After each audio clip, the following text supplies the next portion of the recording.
कितनी बार कहा है मेरे कमरे में बिना पूछे मत आया करो। कोई इस घर में मेरी सुनता भी है कि नहीं? अब माफ कीजिए बाबूजी, वो बस मैं आपको चाय देने आई थी। तुम्हें पता है कि मुझे पसंद नहीं कि कोई मेरी परमिशन के बिना मेरे कमरे में आए। जी जी बाबूजी, सॉरी, गलती हो गई, माफ कर दीजिए। सब पता है मुझे, सब लोग मेरी दौलत हड़पना चाहते हैं बस। नहीं नहीं बाबूजी, ऐसा कुछ नहीं है। लेकिन मैं जब तक जिंदा हूँ किसी को एक फूटी कौड़ी नहीं मिलेगी, समझ लो। 85 के तो हो गए हैं, अभी भी कितना जिएंगे? क्या कहा? अब मेरा मतलब है कि आपकी लंबी उम्र की प्रार्थना तो मैं रोज भगवान से करती हूँ। हाँ हाँ, पता है क्या प्रार्थना करते हो तुम लोग, लेकिन मैं बता दूं इतनी जल्दी जाने वाला नहीं हूँ मैं। अरे अब खड़ी क्या हो जाओ, मैं अपनी दौलत को संभाल कर छुपा दूं। हाँ हाँ, जा रही हूँ बाबूजी, आपकी चाय यहाँ रखिए, पी लीजिएगा। पीताम्बर बनिया परिवार के सबसे बड़े मुखिया है। उम्र 85 की हो गई है, लेकिन आज तक भी अपनी कीमती चीजों को इस तरह से संभाला हुआ है कि जैसे कोई बच्चा अपने खिलौने छुपाता है किसी दूसरे से। सारे घर में आज तक किसी को पता नहीं है कि आखिर पीताम्बर ने अपने पास क्या क्या रखा हुआ है। लेकिन हाँ, एक शख्स है जिसे पीताम्बर की हर एक बात पता रहती है। अरे मैं तो बस चाय देने गई थी, उस वक्त पता नहीं कौन सा बक्सा छुपा रहे थे बाबूजी। आज तक हमें कभी दिखाया नहीं उन्होंने कि क्या क्या छुपा कर रखा है उन्होंने। बाबूजी का पोतों में तो मोह होगा ना। पापा जी, मैं तो कहती हूँ हमारे करण अर्जुन को भेजते हैं, उन्हें जरूर बता देंगे। अरे कहाँ, बचपन से उन्होंने कभी हमें अपने कमरे में भी आने नहीं दिया। करण और मैं भी हमेशा यही पता लगाते थे कि आखिर बाबूजी बार बार छुपाते क्या है। लेकिन आज तक कभी उन्होंने कुछ पता ही नहीं लगने दिया। बस आज तक एक ही इंसान है जिनसे वो बात करते हैं आराम से। हाँ, और वो है शांति बुआ, है ना। मेरी भी जब से शादी हुई है तब से देखा है, एक शांति बुआ से ही आराम से, प्यार से, इत्मीनान से बात करते हैं। मम्मी, मैं बड़े दादाजी के साथ खेलने जा रहा हूँ। हाँ, और ये हमारा गोलू, इसके साथ खेलते रहते हैं पूरा दिन बस। ये रूहान तो अब पर पोता है उनका, तो उसके साथ उनका वक्त बीत जाता है। बाकी शांति जीजी के अलावा आज तक उन्होंने किसी को भी अपने करीब नहीं आने दिया। अरे मेरे पीठ पीछे क्या बुराई कर रहे हो मेरी? अरे बुआ जी, किसी की इतनी हिम्मत है कि आपकी बुराई करेंगे? हम सब तो आपकी तारीफ कर रहे थे कि आपकी बात को बाबूजी कभी नहीं टालते। इस घर की एक ही बेटी हूँ मैं, न ताऊ जी को कभी लड़की हुई न चाचा जी को, इसीलिए बाबूजी को हमेशा से ही एक बेटी चाहिए थी। मेरे होने के बाद उन्हें वो सुकून मिल गया। हाँ, मेरे भी दोनों बेटे ही हुए फिर, और स्वाति को भी रूहान ही हो गया। इस घर में लड़की एक सिर्फ जीजी ही है, इसीलिए शायद बाबूजी को बेटियां बड़ी ही पसंद है। आज तक ऐसी कोई बात नहीं है जो बाबूजी ने मुझसे छिपाई हो, सारी बात मुझसे करते हैं। अच्छा, इसका मतलब तो आपको इस घर का कोना कोना पता है ना बुआ जी? अब इसमें कोई शक है क्या? ये तेरी सास को भी मैं ही तो पसंद करके लाई थी। हाँ, बाबूजी जिद पर आ गए थे कि पहले कोई दुल्हन नहीं देखेगा, दुल्हन हमारी लड़की ही देखेगी। वाह बुआ जी, आपका तो रुतबा चलता है यहाँ, क्या बात है। हाँ, सास नहीं है लेकिन फिर भी कभी सास की कमी नहीं महसूस होने दी इन्होंने। क्या कहा? नहीं नहीं, हमारा मतलब है कि जीजी ने हमें कभी माँ की कमी महसूस होने नहीं दी। हाँ वो तो है, लेकिन आज बाबूजी को हुआ क्या है? आज तुम लोगों ने कुछ कह दिया है क्या उनसे? मुझसे फोन करके कह रहे हैं जल्दी से यहाँ आ जाओ। अरे हम तो बस गलती से उनके कमरे में चाय देने चले गए थे, और उसके लिए आपको बुला लिया उन्होंने। अरे जब पता है कि उन्हें नहीं पसंद कि कोई भी उनकी परमिशन के बिना उनके कमरे में जाए, तो क्यों परेशान कर रहे उन्हें? अब हमने जानबूझकर तो कुछ नहीं किया जीजी। अब जाकर देखना पड़ेगा कि उनका कहीं मूड ज्यादा खराब तो नहीं हो गया। मम्मी, मम्मी, बड़े दादाजी उठ ही नहीं रहा है। क्या? पिताम्बर ने शांति को बुला तो लिया था, लेकिन उसके आने के बाद वो उससे बात नहीं कर पाए और स्वर्ग पधार गए। घर में उनकी आत्मा की शांति के लिए प्रार्थना की गई।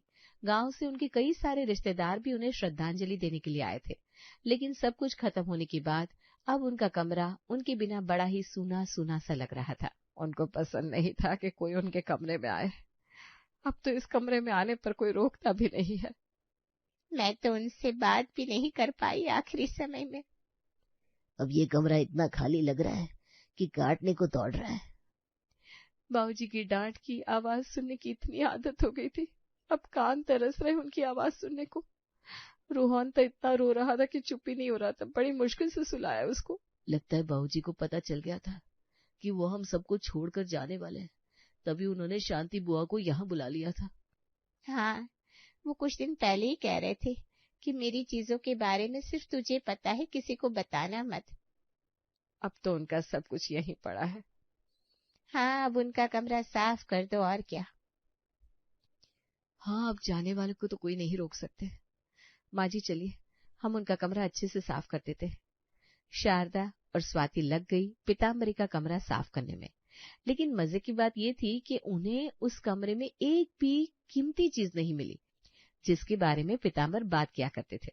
उन्होंने कमरे का कोना कोना चेक कर लिया, लेकिन उन्हें कुछ भी नहीं मिला, सिर्फ एक अलमारी के अलावा, जिस पर बड़ा सा ताला पड़ा था और वो कुछ भी करने पर खुल नहीं रहा था। नहीं माँ जी, ये ताला तो पत्थर के तोड़ने पर भी नहीं खुल रहा है। लगता है इसमें ही बाबूजी ने सब कुछ अपना रखा हुआ है। एक बात कहूँ, शांति दीदी को इस अलमारी के बारे में सब कुछ पता होगा। हो सकता है उनके पास इसकी चाबी भी हो। तो हम उनसे ही पूछ लेते ना, चलिए। अरे मूर्ख, ऐसे ही जाकर कह दे कि दे दो चाबी, तो वो क्या सोचेंगी कि हमें बाबूजी की दौलत की पड़ी है। इसका मतलब तो यही हुआ ना कि हम लोग उनके मरने का इंतजार कर रहे थे। माँ ठीक कह रही है, उन्हें ऐसा लगेगा कि हम बाबूजी से प्यार ही नहीं करते थे, बस उनके पीछे छोड़ जाने वाली दौलत से प्यार करते थे। तो अगर हम सीधे नहीं कहने वाले तो क्या करने वाले हैं? हम उन्हें दिखाएंगे कि हम उनकी और बाबूजी की कितनी इज्जत करते हैं। अब बाबूजी के बाद वही तो इस घर की बड़ी है, अब से वो जो कहेंगी वही होगा इस घर में। हाँ, इससे उनका दिल भी पिघल जाएगा और उन्हें ऐसा भी नहीं लगेगा कि हम लालची हैं। पर हम सच में लालची हैं क्या? अरे चुप करो तुम, चलो। पूरे परिवार को पता था कि शांति बुआ को इस घर का कोना कोना पता है, और उससे भी ज्यादा उन्हें बाबूजी का हर राज पता था। वही एक थी जो बता सकती थी कि बाबूजी ने इतने सालों से क्या क्या कहाँ कहाँ छुपा रखा था। तो फिर क्या, लग गए सब उनकी खातिरदारी में। चलो, अब बाबूजी की 13वीं भी हो गई। उनकी कमी को तो कोई पूरा नहीं कर सकता, लेकिन अब दुनिया तो फिर भी चलती रहती है। अब मैं भी अपने घर को लौटती हूँ। लेकिन वो कमरे के अलमारी की चाबी? क्या? बेवकूफ।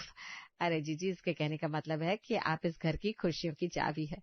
अभी अभी तो बाबूजी हमें छोड़कर गए हैं, अगर आप भी अपने घर चली जाएंगी तो फिर हम क्या करेंगे? हाँ जीजी, आप थोड़े दिन रुक कर जाइए ना। वैसे मुझे पता तो है कि तुम लोग चाहते क्या हो, लेकिन ठीक है, फिर भी अगर तुम लोग कह रहे हो तो मैं रुक जाती हूँ कुछ दिन। हाँ जीजी, हमें भी तो आपकी सेवा का मौका दीजिए कुछ। हाँ, इतने सालों में वैसे भी तुम सबने मेरी देखभाल की ही कहा है, इसी बहाने थोड़ा तुम लोग भी पुण्य कमा लो। हाँ बुआ जी, सबसे पहले बताइए आप क्या खाएंगी?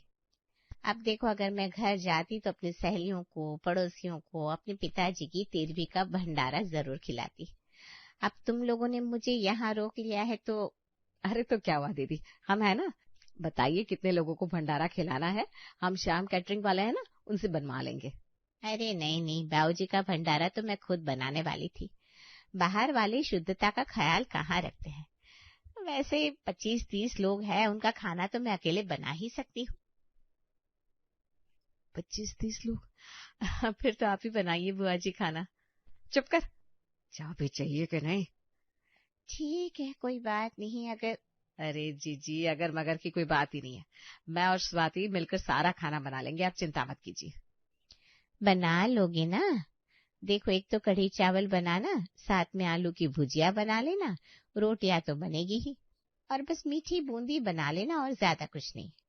ये बस है? अरे मैं होती तो ज्यादा ही बनाने वाली थी, लेकिन अब ठीक है, तुम दोनों को हम कष्ट नहीं देना चाहते बस।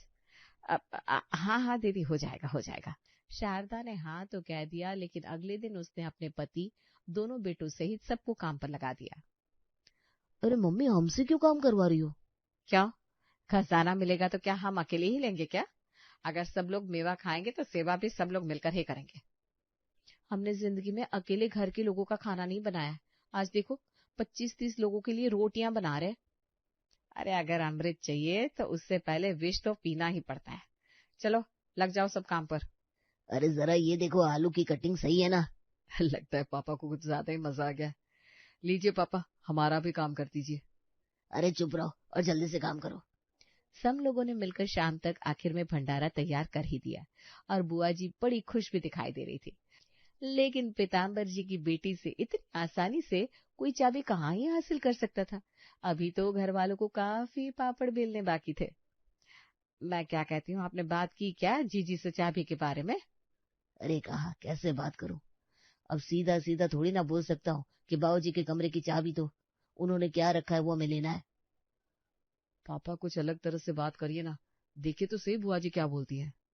अलग तरह से क्या होता है बेटा? हमें घुमा फिरा कर बात करना नहीं आता। सारी जिंदगी घुमा फिरा कर ही बात की है इस आदमी ने मुझसे। कभी सीधे मुंह रात के खाने में क्या खाएंगे वो तक नहीं बताया, और अब बड़े संत बने फिर रहे हैं। अरे आप लोग चिंता मत कीजिए, मैं बात कर लेती हूँ। अरे तुम तो प्लीज कुछ मत करो, तुम बस बैठी रहो। तो बिल्ली के गले में आखिर घंटी बांधेगा कौन? बिल्ली का भाई। शांति से चाबी के बारे में बात करने के लिए आखिर में सूरज को ही जाना पड़ा, लेकिन उसे समझ में नहीं आ रहा था कि आखिर बात करनी कैसे है। अरे क्या बात करूं? क्या हुआ? तू तो ऐसे बैठा है जैसे लड़की वाले तुझे देखने आ रहे हैं। नहीं नहीं नहीं, मैं तो बस ऐसे ही। अच्छा जीजी, आपको याद है आपको जब जीजा जी देखने आए थे और आपका रिश्ता पक्का हुआ था तब? हाँ भाई हाँ, याद है। तभी से तो मेरी बर्बादी शुरू हुई थी। उस दिन को कैसे भूल सकती हूँ मैं भला? क्या कहा आपने? मेरा मतलब है कि मेरी नई जिंदगी की तूने ही तो शुरुआत की थी। वैसे तूने क्या सुना? अच्छा, मैं तो आपकी विदाई पे कितना रोया था, आपको याद है? हाँ, मैं भी तो रोई थी, लेकिन उसके बाद मेरे ससुराल वालों ने भी मुझे बहुत रुलाया था। क्यों जीजी? अरे पिताजी ने मुझे दहेज में कुछ दिया ही कहा था, बस 2 जोड़ी कपड़ों में विदा कर दिया था। सारी जिंदगी मेरी सास मुझे ताने मारती रही कि तेरे मायके वालों ने तो कुछ दिया ही नहीं। यही मौका है, अगर मैं जीजी की ये शिकायत दूर कर दूं तो जीजी हमारी मदद कर देगी। लेकिन खैर, अब जो हुआ सो हुआ। लेकिन अब तुम सब सुखी हो, मेरे लिए यही काफी है। अरे ऐसे कैसे जीजी, अभी आपका ये भाई जिंदा है। उस वक्त जो पिताजी ने नहीं किया था मैं भी कर देता हूँ। इस बार जब आप घर जाएंगी तो मैं आपको मिठाइयाँ, कपड़े और सोने की अंगूठी भी दूंगा। क्या सच कह रहा है तू? अरे आपसे थोड़ी ना झूठ कहूंगा जीजी, या आपसे थोड़ी ना कुछ छुपाऊंगा मैं। आप भी हमसे कहाँ कुछ छुपाती है। अब आपको पता है कि बाबूजी की अलमारी की चाबी कहाँ है तो आप हमें बता ही देंगी। हाँ, मैं भी यही सोच रही थी कि तुम लोग मेरे लिए इतना कर रहे हो, तो बाबूजी की दौलत में वो क्या क्या छोड़ कर गए वो भी मैं तुम लोगों को बता दूं। चलो फाइनली काम हो गया।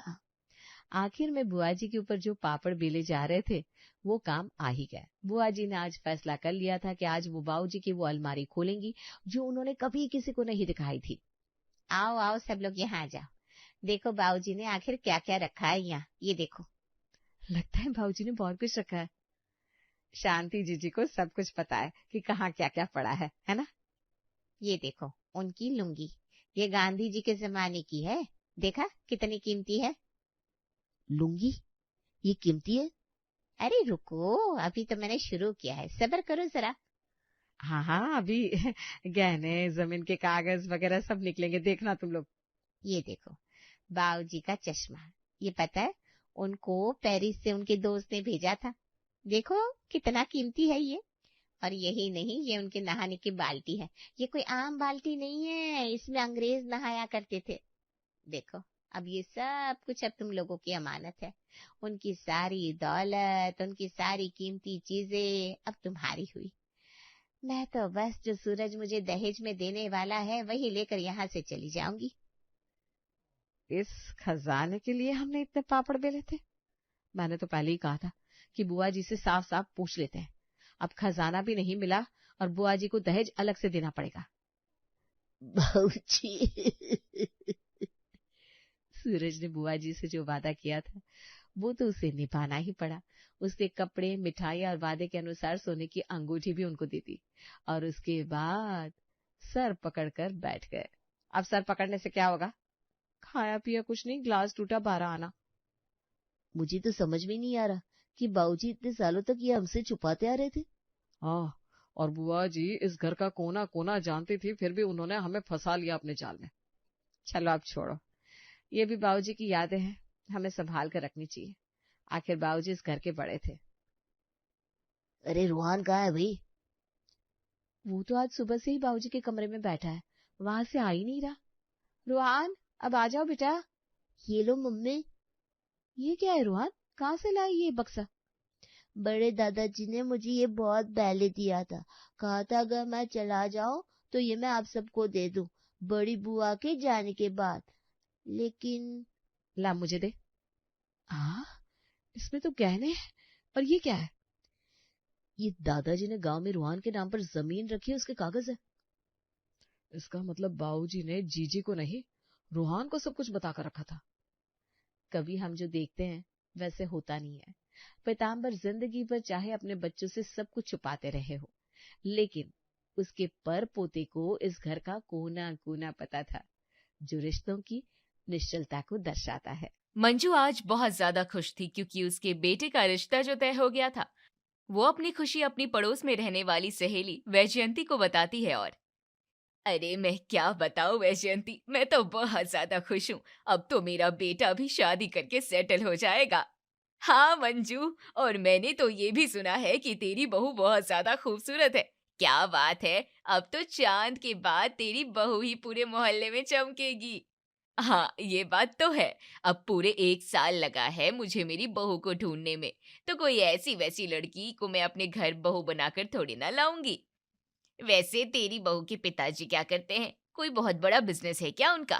तूने रिश्ता तो अपने बराबरी वाले ही घर में किया होगा। ऐसा कुछ नहीं है, वो लोग ज्यादा अमीर तो नहीं है, लेकिन मेरी बहू के पिताजी होटल में मैनेजमेंट का काम करते हैं। अब तो आए दिन हमारा खाना होटल से ही आया करेगा, या फिर जब हमारे परिवार का घूमने जाने का मन किया करेगा तो हम खुद ही होटल में खाना खाने के लिए चले जाया करेंगे। वैसे भी बहू के पिताजी हमसे पैसे थोड़ी ना लेंगे। ये तो तूने बिल्कुल सही कहा मंजू। यही अगर तू किसी बिजनेसमैन की बेटी से अपने बेटे की शादी करवाती तो वो घमंड में रहती, लेकिन तेरी बहू के पिताजी तो अब आए दिन तेरी खातिरदारी करेंगे। वैजयंती और मंजू ऐसे ही चटपटी बातें करते हैं। यूं ही कुछ दिन गुजर जाते हैं और अगले महीने की 16 तारीख को मंजू के बेटे मयंक की शादी सोनाक्षी से हो जाती है और सोनाक्षी शादी करके अपने ससुराल आ जाती है। अपनी पहली रसोई की रस्म में वो बहुत बढ़िया बढ़िया खाना बनाती है, जो कि देखने में और खाने में बहुत ही टेस्टी था। खाना खाते हुए उसके ससुर कहते हैं, सच में बहू, तूने खाना तो बहुत बढ़िया बनाया है। ये किसी महंगे रेस्टोरेंट से कम नहीं लग रहा है। तेरे हाथों में तो जादू है। मुझे लगा था कि तेरी माँ ने ऐसे ही झूठी तारीफ की है। अजी, ऐसे कैसे इसके पिताजी? जब खुद होटल में काम करते हैं तो इसके पिता को खाना बनाना भी अच्छा आता होगा, तो बेटी कैसे पीछे हो सकती है? अरे इसलिए ही तो, इसको भी तो अच्छा खाना बनाना आता है। सच में सोनाक्षी, ये दाल तो बहुत अच्छी बनी है। वैसे तो दाल का नाम सुनते ही हर किसी का मुंह बन जाता है, लेकिन ये दाल जो खाएगा वो बार बार मांगेगा। मुझे भी बहुत अच्छा लगा कि आप लोगों को खाना पसंद आया। सब लोग ऐसे ही खाना खा लेते हैं। अब एक दिन सोनाक्षी के ससुराल वालों को सोनाक्षी के मायके डिनर पर जाना था और मंजू ये सपने सजाकर बैठी थी कि सोनाक्षी उन लोगों को डिनर पर किसी बड़े होटल में लेकर जाएगी, लेकिन इसका उल्टा हो गया। सोनाक्षी उन्हें किसी बड़े होटल में नहीं बल्कि अपने मायके ले जाती है और जब वो लोग खाना खाते हैं तो मंजू ताना मारते हुए कहती है, अरे समधन जी, सोनाक्षी तो हमें खाना खिलाने के लिए यहाँ लेकर आ गई। हमें तो लगा था अपने पिता के होटल में लेकर जाएगी। बताइए ना बहन जी, आपको क्या खाना है? मैं बनाकर तैयार कर देती हूँ। वैसे भी खाने में 7-8 आइटम बने हैं, आपको पसंद आएंगे। वो बात तो ठीक है बहन जी, लेकिन होटल के खाने का स्वाद तो कुछ और ही होता है। खैर कोई बात नहीं, अब ये मिल रहा है तो यही सही। मंजू इस तरह ताना देकर अब खाना खाने लगती है और पूरा परिवार उसकी बात को इग्नोर कर देता है। ऐसे ही कुछ दिन गुजरते हैं और एक दिन सोनाक्षी की तबीयत खराब थी। वो अपनी सास के पास आती है और कहती है, माँ जी, मुझे पीरियड्स हो रहे हैं जिस कारण बहुत ज्यादा दर्द हो रहा है। तो मैं सोच रही थी कि आज मैं खाने में बस चावल दाल बना दूं, वो भी मसाले वाले। मुझे नहीं लगता कि मैं ज्यादा देर रसोई में खड़ी हो पाऊंगी। मंजू ये बात सुनकर खुश हो जाती है और उसकी आंखों में चमक आ जाती है और वो अपनी बहू सोनाक्षी से कहती है, अरे बहू, अगर ऐसी बात है तो एक काम कर, अपने पिताजी को फोन करके उनके होटल से हमारे लिए खाना मंगवा देना। नहीं नहीं माँ जी, पिताजी को परेशान करने की क्या जरूरत है, चलिए रहने दीजिए, मैं खुद ही धीरे धीरे खाना बना लेती हूँ। अरे बहू, अभी तो तेरे पेट में बहुत दर्द हो रहा था और तुझे आराम की भी जरूरत थी और अभी एकदम से तू खाना बनाने को तैयार हो गई। माँ जी, मैं पिताजी को कॉल करूंगी, वो खाना भिजवाएंगे तो खाना ठंडा हो जाएगा, फिर खाना गर्म करने पर वो पहले जैसा स्वाद भी नहीं आएगा। अगर ऐसी बात है बहू तो एक काम कर, अपने पिताजी को कॉल करके बोल दे कि हम उनके होटल में ही खाने के लिए आ रहे हैं। नहीं माँ जी, अब मुझे आराम लग रहा है, हम पापा के पास खाने के लिए फिर कभी और चलेंगे, अभी मैं खुद ही धीरे धीरे खाना बना दूंगी, आप फिक्र मत कीजिए। सोनाक्षी ये बोलकर रसोई में चली जाती है और खुद ही धीरे धीरे खाना बना लेती है। ऐसे ही कुछ दिन गुजरते हैं। एक दिन मंजू और वैजयंती भगवान के दर्शन करने के लिए मंदिर गई थी और जब वहां से लौट रही थी तो वैजयंती कहती है, और बता मंजू, कैसी चल रही है तेरी जिंदगी? तेरे समधी जी तुझे आए दिन होटल से खाना भिजवा देते हैं ना? अब इसको ये बता दूंगी कि मेरे समधी ने तो ना ही कभी खाना भिजवाया है और ना ही हमें कभी अपने होटल में खाने के लिए बुलाया है, तो ये पूरे मोहल्ले में मेरे नाम के पर्चे छपवा देगी। एक काम करती हूँ, इससे झूठ बोल देती हूँ। और नहीं तो क्या वैजयंती, अरे मेरे समधी जी होटल में मैनेजमेंट का काम देखते हैं, उनके अंदर ही तो है सब कुछ। अरे मैं तो जब भी अपनी बहू को खाना मंगवाने के लिए कहती हूँ, अगले आधे घंटे के अंदर खाना घर पर आ जाता है। और तुझे पता है, वहाँ के खाने की बात ही अलग है, इतना लजीज खाना तो 5 स्टार में भी नहीं होता। ये तो बहुत अच्छी बात है मंजू, तू सच में बहुत ही बड़ी लकी है जो तुझे ऐसी बहू और समधी मिला है। अच्छा, वैसे तू एक बार अपने समधी को बोलकर मुझे और मेरे परिवार को भी उस होटल का खाना खिला दे। अरे नहीं नहीं वैजयंती, ऐसा नहीं हो सकता। समधी जी ने बोला है कि ये स्पेशल ट्रीटमेंट वो सिर्फ हमें दे रहे हैं। अब अगर तुझे वहां लेकर जाऊंगी तो वो क्या सोचेंगे? अब मंजू ये बोलकर किसी तरह बात को संभाल लेती है, जिसके बाद वो अपने घर आ जाती है। लेकिन अब उसने अपने मन में ठान लिया था कि वो अपनी बहू के साथ उसके पिताजी के महंगे रेस्टोरेंट में जाकर ही रहेगी। ऐसे ही एक दिन गैस खत्म हो जाती है और ये देख सोनाक्षी थोड़ी सी चिंता में आ जाती है और वो अपनी सास के पास जाकर कहती है, माँ जी, लगता है आप गैस सिलेंडर मंगवाना भूल गई हैं। देखिए ना, अब सिलेंडर खत्म हो गया, शाम के 7 बज गए, 9 बजे सभी आते होंगे, अब मैं सबके लिए खाना कैसे बनाऊं? क्या करूं बहू, मैं भी बूढ़ी हो गई हूं ना, 100 तरह के ख्याल होते हैं दिमाग में। लगता है गैस बुक करना भूल गई थी। वो सब तो ठीक है माँ जी, लेकिन अब क्या करना है ये बताइए। अरे करना क्या है बहू, अपने पिताजी को बोलकर होटल से खाना मंगवा दे। वैसे भी हम गिनती के 4-5 लोग हैं, कितना ही खाना खाएंगे, और तेरे पिताजी तो जल्दी ही खाना भिजवा देंगे, ज्यादा मेहनत भी नहीं लगेगी। मंजू ये बोलकर मन ही मन मुस्कुराती है, पर तभी सोनाक्षी कहती है, माँ जी, मेरे पिताजी का होटल इस जगह से कम 1.5 घंटे की दूरी पर है। खाना बनेगा, वहां से आएगा, रास्ते में ट्रैफिक भी होगी। मैं एक काम करती हूँ, यहाँ पास में जो ढाबा है वहां से खाना ऑर्डर कर देती हूँ, थोड़ी देर में आ जाएगा। अब सोनाक्षी ये बोलकर चली जाती है, जिसके बाद वो पास के ढाबे से खाना ऑर्डर कर देती है और वो खाना पूरे परिवार को कम से कम 1000 रुपए का पड़ता है। पूरा परिवार साथ में बैठकर खाना खा ही रहा था, तभी पवन कहता है, अरे मंजू, कम से कम तुम्हें एक गैस ही तो बुक करना होता है, थोड़ा ध्यान रखा करो। अब देखो, तुम्हारी वजह से हमें ये इतना महंगा खाना खाना पड़ रहा है। मुझे क्या पता था कि मुझे अपनी जेब से पैसे लगाकर ये ढाबे का खाना खाना पड़ेगा। मैंने तो ये सब कुछ इसलिए किया था ताकि मुझे बहू के पिताजी के होटल का खाना खाने को मिले। लेकिन बहुत हो गया, अब मुझे बहू के पिताजी के होटल से खाना ऑनलाइन नहीं मंगवाना। अब तो मैं वहां जाकर खाना खाऊंगी, अब चाहे कुछ भी हो जाए। यूं ही लगभग 10-15 दिन बीत जाते हैं और एक दिन जब मंजू और पवन की शादी की सालगिरह होती है तो पूरे परिवार ने बाहर डिनर करने का प्लान बनाया और डिनर करने के लिए टेबल बुक करने की जिम्मेदारी भी मंजू को ही दी गई।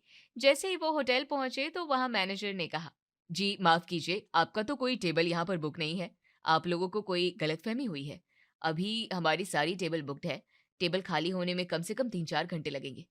माँ, ये सब क्या है? सोनाक्षी ने बोला था कि वो टेबल बुक कर देगी, पर आपने कहा कि आपको टेबल बुक करनी है, फिर आपने टेबल बुक क्यों नहीं की? माफ करना बेटे, आजकल मुझे कुछ याद नहीं रहता, मैंने गलत तारीख की टेबल बुक कर दी है। तुम सारे काम आजकल ऐसे ही करने लगी हो। वो सब छोड़ो, ये बताओ कि अब क्या करना है। क्या करना है जी, जब घर से बाहर निकल ही गए हैं तो डिनर तो बाहर ही करेंगे। एक काम कर बहू, तू अपने पिता को कॉल करके बोल दे कि आज हम उनके होटल में खाने के लिए आ रहे हैं। इसी बहाने हम उनके होटल के यहाँ का खाना भी तो खाकर देख लेंगे। पर माँ जी। अरे परवर कुछ नहीं, अब तू क्या चाहती है कि तेरी सास की शादी की सालगिरह के दिन वो उदास हो जाए? तुझे जो बोला है वो कर। अब सोनाक्षी थोड़ा कोने में जाकर अपने पिताजी को कॉल कर देती है और उन्हें सब कुछ बताती है। ये सब सुनने के बाद उसके पिताजी मोहन जी ने कहा, पर सोनाक्षी, तू तो जानती है कि यहाँ पर। पिताजी, मैं सब कुछ जानती हूँ, लेकिन मेरी सास तो जिद पकड़ के बैठी है और ऊपर से आज उनकी शादी की सालगिरह भी है। मुझे नहीं लगता कि मैं उन्हें आपके होटल आने से रोक सकती हूँ। तो अब जो होगा देखा जाएगा। आप टेबल बुक कर दीजिए। और पता है पिताजी, आपके होटल में खाना खाने के लिए मेरी सास आए दिन मुझे ताने देती रहती है। और तो और न जाने कौन कौन से नए नए बहाने लेकर आती है, लेकिन मैं ही होटल तक नहीं आने देती। लेकिन अब मेरे पास कोई दूसरा रास्ता नहीं है। तो ठीक है बेटा, तो उन्हें यहाँ पर लेकर आ जा। टेबल बुक करने की कोई जरूरत नहीं है, वो जिस मर्जी चाहे उस टेबल पर बैठ सकती है।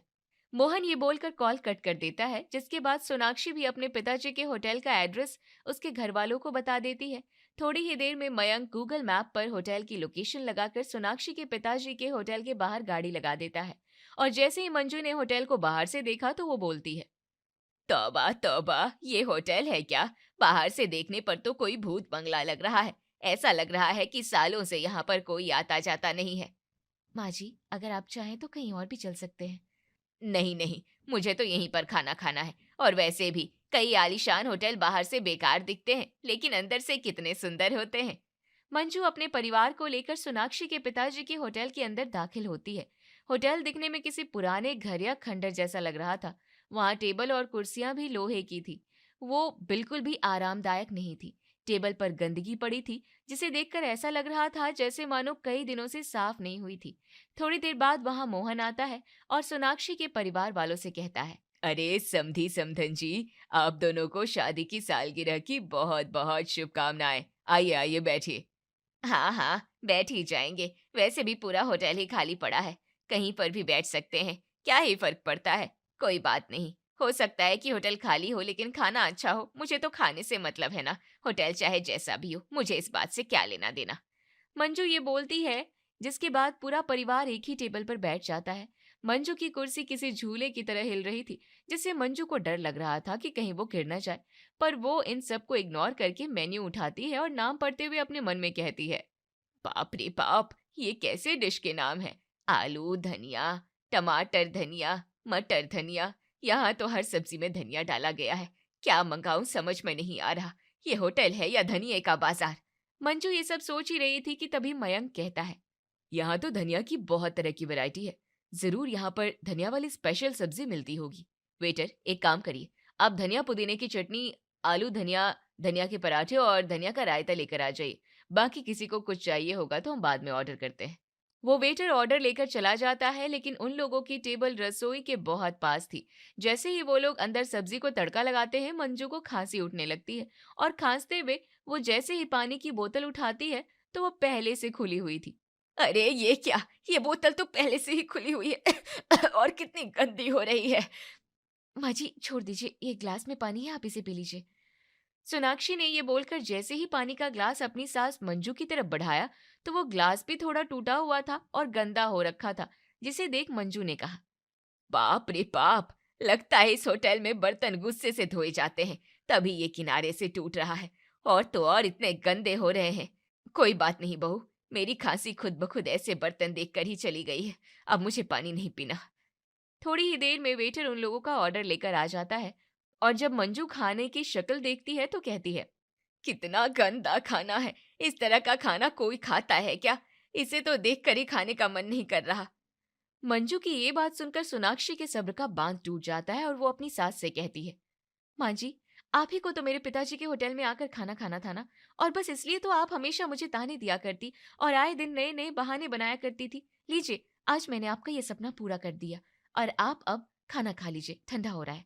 मंजू से रहा नहीं गया और वो सब लोगों के आगे बोली, सोनाक्षी बहू, इसे सपना नहीं बुरा सपना बोल। और हाँ, मैंने आए दिन तुझे ताना दिया, तेरे घर वालों को ताने दिए और मैं हमेशा नए नए बहाने बनाए ताकि तेरे पिता के होटल से खाना आ सके। लेकिन मुझे नहीं पता था ये होटल ऐसा है। अगर पता होता तो मैं कभी ऐसा कुछ करती ही ना। कोई बात नहीं माँ, अब जो आ गया है उसे खा लेते हैं। मयंक की बात सुनकर अब सभी लोग खाना खाने लगते हैं, लेकिन उन्हें वो खाना जरा भी पसंद नहीं आता और तभी मयंक कहता है, सोनाक्षी, मुझसे खाना नहीं खाया जा रहा। अगर तुम्हें ऐतराज ना हो तो तुम घर जाने के बाद मेरे लिए दाल रोटी बना सकती हो। हाँ हाँ, क्यों नहीं मयंक जी, आपकी मर्जी। अगर आपको मेरे हाथों की दाल रोटी खानी है और वो आपको इस होटल के खाने से ज्यादा अच्छी लगती है तो मैं आपके लिए दाल रोटी बना दूंगी घर जाकर। बहू, जब मयंक के लिए दाल रोटी बनाएगी तो मेरे लिए भी बना देना। ये होटल का खाना तो मुझे वैसे भी हजम नहीं होता। और ये जिद तो मंजू की ही थी ना कि उसे होटल में आकर खाना खाना है, वो भी तुम्हारे पिताजी के। तो अब ये सारा खाना मंजू ही खत्म करेगी। अपने पति की बातें सुनकर जैसे मंजू की सांसें रुक जाती हैं। उसे समझ में नहीं आता कि वो क्या करे और मजबूरी में उसे ही वो खाना खाना पड़ता है जो कि खाने के लायक तो बिल्कुल भी नहीं था। अब मंजू ने किसी तरह जहर का घूंट पीकर वो खाना खाया और फिर सोनाक्षी ने उसका हाथ रोकते हुए बोला, माँ जी, इसलिए मैं आपको अपने पिताजी के होटल में खाना खाने नहीं लेकर आ रही थी, क्योंकि वो होटल मैनेजमेंट का काम तो देखते हैं, लेकिन एक 3rd क्लास होटल में, किसी 5 स्टार या 7 स्टार होटल में नहीं। मुझे माफ कर दीजिए।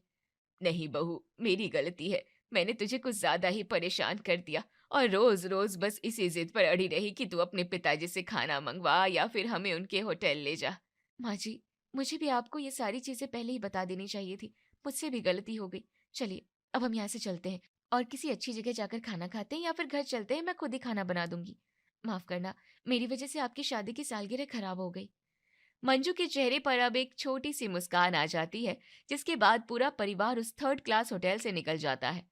मोहन को पहले तो थोड़ा अजीब लगता है, लेकिन जब मंजू सोनाक्षी के साथ अच्छा व्यवहार करती है तो मोहन को भी तसल्ली हो जाती है और उन लोगों के जाने के बाद मोहन ने कहा, अच्छा हुआ मंजू जी की जिद पूरी हो गई।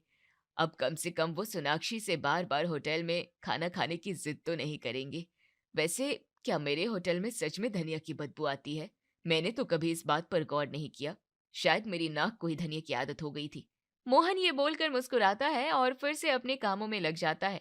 वहीं सोनाक्षी अपने परिवार के साथ घर आ जाती है और पूरे परिवार के लिए दाल रोटी बनाती है, जिसमें मंजू भी उसकी मदद करती है। माफ कर दीजिए माँ जी, आपको अपनी शादी की सालगिरह वाले दिन भी मेरे साथ रसोई में काम करना पड़ रहा है। आखिर ये कारस्तानी भी तो मेरी ही थी, तो थोड़ा बहुत तो मुझे भी झेलना पड़ेगा ना बहू। तू सारी बातें भूल जा और खुश रह। सोनाक्षी मुस्कुराती है, जिसके बाद मंजू फिर कभी सोनाक्षी को अपने पिताजी के होटल से खाना मंगवाने के लिए जिद नहीं करती और न ही कभी उसके पिताजी के होटल जाने की जिद करती है। धीरे धीरे उनके परिवार में सब कुछ संतुलन में आ जाता है।